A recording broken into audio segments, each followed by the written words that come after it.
I straightened my back a little bit, and Shimamura once again disappeared behind me. I could hear her at my height. As for me, I still couldn't believe that I was actually this close to her. Trying to comprehend it, I felt my arms and legs grow weak. I extended my legs on the futon and took a breath. Dream and reality blurred together. I was getting dizzy.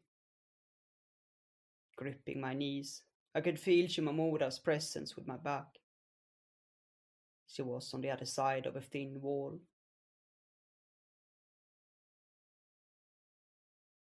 Do you have a boyfriend? My mouth moved spontaneously. I felt like I had to say something to break the silence. Thinking back to it, it was around here that I turned into an automaton. You think I do? The way Shimamura replied was clearly a little mean-spirited, even if she hadn't meant it that way. It didn't change the fact that I came close to growling. No, and you'd be right. Wait, didn't you ask me the same question just the other day?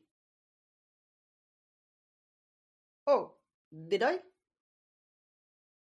My head wasn't working well enough for me to remember that.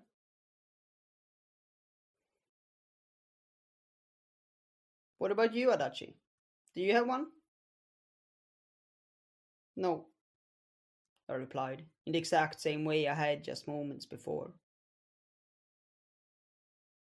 I see, Shimamura stated back.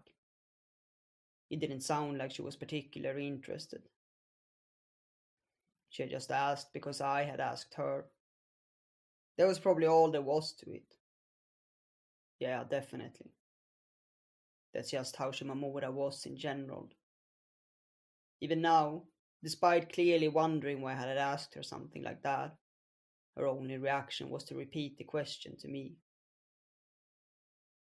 She put no effort whatsoever into trying to force a meaningful conversation between us. It felt like there was an inaccurate ruler between us, and no matter which one of us moved and in what way, the distance between us simply wouldn't close. That's how our relationship was always going to be, wasn't it? Thinking that, I turned my head slightly. As I did, Shimamura's eyes appeared before me.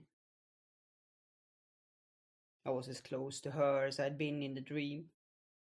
I just sat there, staring into her eyes. What? It seemed that Shimamura too felt this to be a little weird. She was right, it definitely was. Super weird. My collarbone hurt. For most people, it was their chest that started aching, I heard. But for me, it was my bones. They creaked, as if my flesh had been peeled off or something.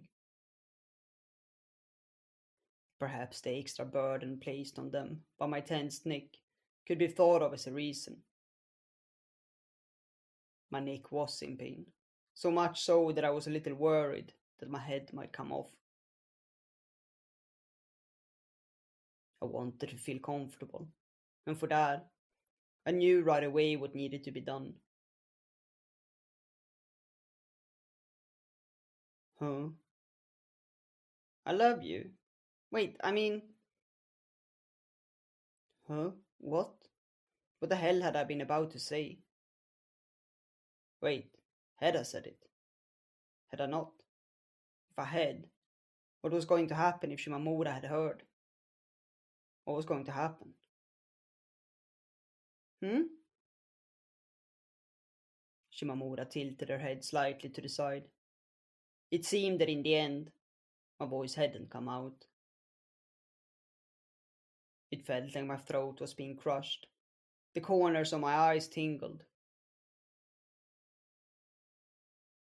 I, I think I love you, Shimamura. The only sound coming from my mouth was that of cold air passing through my throat. not my voice. As if my heart had stuck into my bones and joined their throb. The insides of my body were keeping me in check. I was unable to blink and could feel my eyes narrowing, like my eyeballs were sinking into my skull. Shimamura, who I was still staring at, was clearly confused. My body shook a little, and she twitched. Do I love her? Well, possibly. It's like I might love you, maybe. Again and again, I tried getting the words out of my mouth. I felt my lower lip and jaw shiver. This wasn't good. It was bad. Insane. All sorts of insults filled my mind.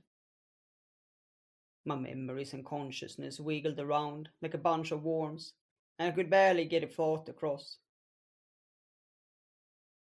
What I was doing was. It was really stupid. Shimamura was completely dumbfounded. Her mouth moved with great uncertainty, as if this was her first time speaking. Are you okay? Are you breathing? Your face is bright red. That was all she said before her fingers touched my mouth. I was swallowed by white light, shining all around me. Before I realized what was happening, I had already sprung up and broken into a run. Though everything from the creaking of my hands to my screaming headache was undeniably a part of me.